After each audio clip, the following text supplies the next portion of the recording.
What's up gamers, this is Brett from Mahalo Video Games and this is an educational video on Mass Effect 2 for the PS3.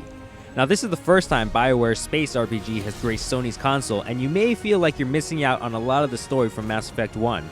Luckily, BioWare and Dark Horse Comics made a digital comic that lets you catch up on the story while making a few choices of your own.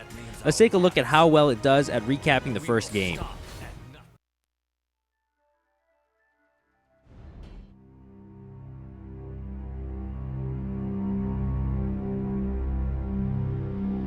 Just another routine mission. Why do they always say that before a mission? Of course it's routine, you haven't done anything yet. It's everything that happens along the way.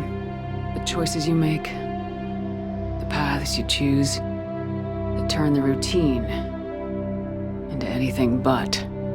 Of course, that's how it started. A routine mission, answering a distress call. And look where that got me. We were testing out the Normandy, Captain Anderson's new ship, when the distress call came in. An Alliance patrol on Eden Prime had been attacked. They'd seen something they couldn't explain. Whatever it was massive. I hit the ground with my lieutenant, Caden Alenko. Good kid, loyal, by the book, with a talent for biotics. We came across the lone survivor of the patrol, Gunnery Chief Ashley Williams, a soldier to the core, tough, disciplined, ready to take on whatever came her way. Ashley joined up with us and took us to the spot where she lost her squad. That's when we saw it. The ship. Like nothing I'd ever seen. It was massive, scorching the colony and everything around it as it blasted away. We followed the path of destruction to an artifact, a beacon left by a long-dead race called the Protheans. The colony had dug it up, and whoever attacked them had tried to take it. Lieutenant Alenko made the mistake of getting too close. It hit him with some type of energy. I grabbed him and threw him out of the way. That's when it hit me. Hard. Every muscle in my body went rigid. I couldn't move. Could barely breathe. Everything went black. And then I saw something. Vision. Dream. A nightmare. By the time I woke up, we were halfway to the Citadel on our way to meet the Council. I was expected to explain what I'd seen. Anderson came along. So did Udina, our political representative on the Citadel. With those two heavyweights, it seemed reasonable we could persuade the Council that the ship we'd seen was a potential threat, as was the individual behind the attacks. The main suspect for the Eden Prime massacre was a Turian Spectre named Saren. He'd been seen by one of the survivors from the colony at Eden Prime, and there was some evidence to suggest that the ship was connected to Saren. But even Udina's pointed accusations weren't enough to convince the Council. They just couldn't believe one of their chosen elite Spectres could be guilty of something like that. They needed proof, which meant I needed proof. Fortunately, I wasn't alone in my search. Garrus, another Turian, wanted to help. A top agent for Citadel security.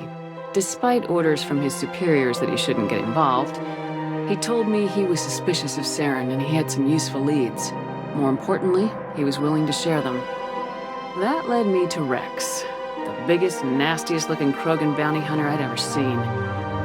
He turned out to be more than just a brute. It was his intel that led us to a fugitive with incriminating evidence on Saren. The fugitive turned out to be an energetic little Quarian named Tali. A tech expert with a knack for hacking, she procured some information on Saren. Evidence that proved Saren was dirty. Tali's evidence proved that Saren was responsible for the massacre on Eden Prime, and the immense warship we'd spotted was in fact Saren's flagship. But it went much further. Saren was trying to find a way to bring back a race of sentient machines from dark space.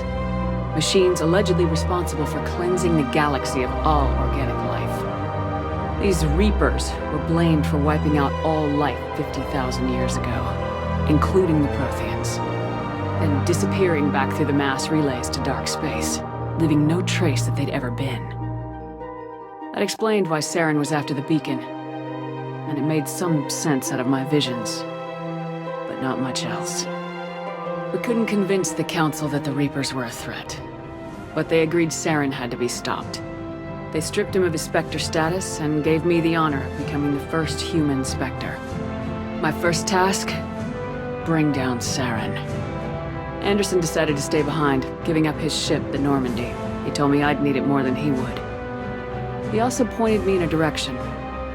Liara, a Prothean expert, adept in biotics, and maybe most importantly, daughter of Benezia, Saren's top lieutenant.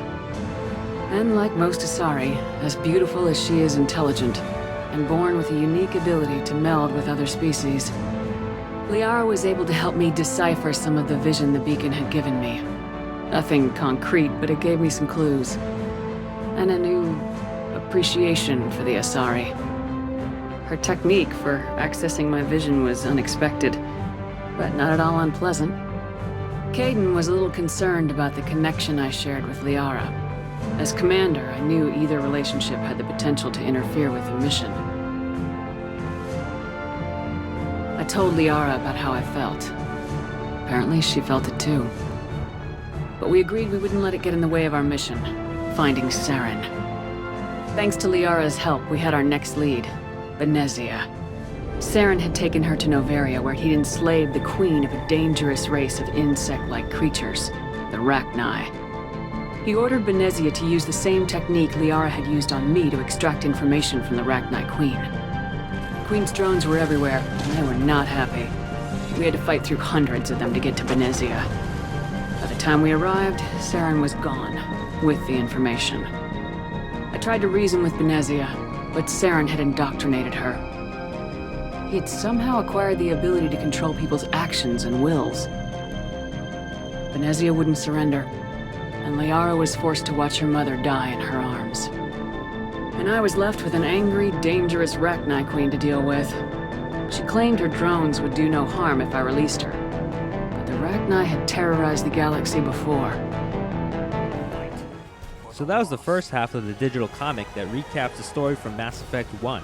This is Brett from Mahalo Video Games, and be sure to check back for the conclusion of the digital comic, and please don't forget to rate, subscribe, and comment on this video.